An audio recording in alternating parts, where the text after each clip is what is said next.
They call it as gift, but behind that word there is a price you pay for love, respect and acceptance.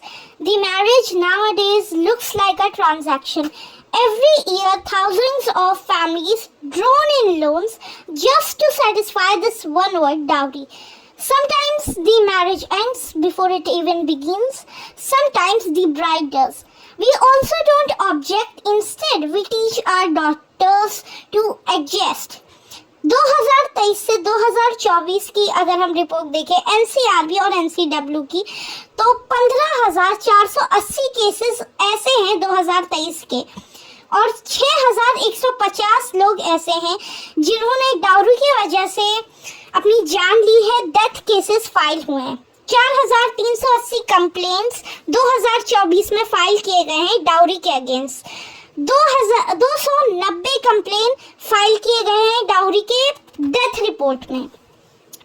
इसका ancient अगर हम देखें, इसका अगर old version से हम स्टार्ट करें, जब बिल्कुल नया नया एशियंट इंडिया था, तब यहाँ पे इंडिया में इसको स्त्री धन कहा जाता था, जहाँ पे ये ग्रीड और पेमेंट का कोई सूत्र नहीं था।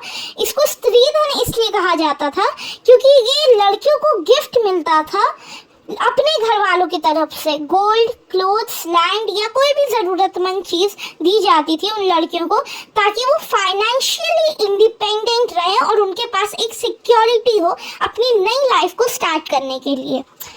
तो वो सारी प्रॉपर्टी पूरी की पूरी उनकी होती थी, अकेले की, उनके हस्बैंड की नहीं और इन लॉस की नहीं। ये बहुत पहले से चलता आ रहा था। It was a symbol of love and protection. ये एक डिमांड की तरह नहीं था पहले के टाइम पे। अगर हम मिडीवियल पीरियड की बात करें, तो मिडीवियल एरा में फिर किंगडम्स आए, पेट्रियार्की भी बहुत ज़्यादा बढ़ चुकी थी और वुमेन के रोल काफ़ी ज़्यादा श्रैंक कर दिए गए थे। उनके लिए डोमेस्टिक बाउंड्रीज बना दी गई थी, जिसके कारण inheritance right of women were slowly taken away. औरतों से उनके राइट्स छीन लिए गए थे। तो instead of giving her a share, family property भी उनको नहीं मिलती थी। पेरेंट्स लोग डाउरी देते थे, वो भी उनको नहीं, उनके इन लॉज को फिर देना स्टार्ट कर दिया गया। ग्रेजुअली ये चीज़ इतनी कॉमन हो गई जिसके कारण लड़के वाले फिर डिमांड करने लगे। पहले लड़कियों के माता पिता खुद अपनी मर्जी से उस चीज़ को देते थे, लेकिन फिर धीरे धीरे लड़के की फैमिली ने उसे एक रिचुअल बना लिया, एक शादी का हिस्सा बना लिया, और वो उसे रेगुलर डिमांड में आने के कारण वो एक हिस्सा बन गया हमारे इंडियन कल्चर का। अगर हम मॉडर्न इंडिया की अब बात करें, तो इंडिपेंडेंस के बाद से डाउरी पे प्रोहिबिशन एक्ट लगा दिया गया है, और वो मिला था 1961 में, जब डाउरी को इलीगल घोषित कर दिया गया। Yet social pressure kept it alive. लोग इसलिए अभी तक इस चीज़ को फॉलो करते हैं क्योंकि उनको लगता है कि उनकी नाक कट जाएगी समाज में। In name of gift, help या ट्रेडिशन, इन सब के नाम पे लोग आज भी डाउरी देते हैं। And today dowry leads to harassment and suicide. अगर आज के टाइम पे हम देखें, तो जिस भी इंसान को डाउरी नहीं मिलती है, वो अपनी वाइफ के साथ हैरेसमेंट करता है, उसके परिवार के साथ करता है, या फिर उनको सुसाइड या मर्डर के केस में डाल दिया जाता है। सम पीपल से if women want alimony they should give dowry to.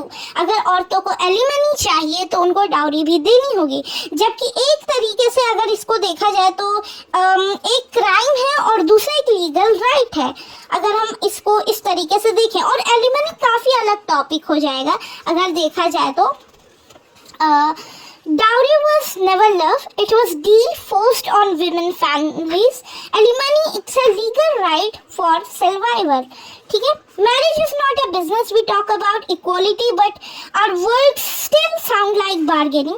We need revolution in laws, not only in laws but in our minds also. जब तक हम लोग ये सोचते रहेंगे कि डाउरी एक ऐसी चीज़ है जो देना लेना बहुत ज़रूरी है, ऐसा कहा जाता है कि मर्द दे रहा है और मर्द ले रहा है, तो इसमें औरतों का क्या काम है। अगर हम इस तरीके से सोचें तो बीच में ब्राइड भी रहती है जिसके लिए ये सारी ट्रांजैक्शन होती है, तो उसका बिल्कुल से बनता है। और अगर आपको देना ही है तो आप अपनी बेटी को दें और उसकी सिक्योरिटी के लिए उसकी हेल्प करें, ना कि इन सब चीज़ों को सपोर्ट करें। आए दिन हम लोगों को सुनने को मिलता है सुसाइड या मर्डर हो रखा है डाउरी की वजह से। तो हम ही इस चीज़ को अगर इतना ज़्यादा शह देंगे तो हम इस चीज़ को ख़त्म वैसे भी नहीं कर पाएंगे। तो अच्छा होगा कि हम इस चीज़ को ख़त्म करने पर ध्यान दें। हमारा एक कदम बहुत से लोगों की जान बचा सकता है और कई लोगों के दिमागों को बदल सकता है। Thank you. Subscribe for more.